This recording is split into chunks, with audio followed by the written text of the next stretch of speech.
ठरलं तर मग या मालिकेच्या 20 फेब्रुवारीच्या प्रोमोमध्ये आपण असं पाहणार आहोत की आता कोर्टामध्ये अर्जुन त्या रमेशला म्हणतो की रमेश मोरे, रविराज किल्लेदार यांचा अपघात घडला, तो ट्रक तुमच्याच कंपनीचा होता, बरोबर ना? तो रमेश म्हणतो की हो. अर्जुन पुढे त्याला विचारतो की ज्या दिवशी अपघात घडला त्या दिवशी तो ट्रक कोणाला दिला होता? तर तो रमेश नागराजकडे बोट करून म्हणतो की यांना. तर अर्जुन म्हणतो की नाव घेऊन बोला.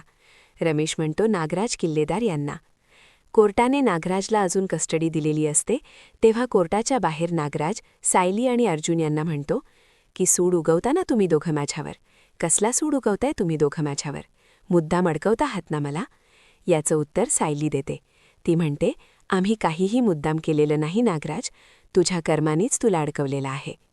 नागराज सायली आणि अर्जुनकडे रागाने पाहतो आणि ते दोघेही नागराजकडे रागाने पाहतात. आणि याच ठिकाणी हा प्रोमो संपलेला आहे. भेटूया पुढील भागात. तोपर्यंत नमस्कार.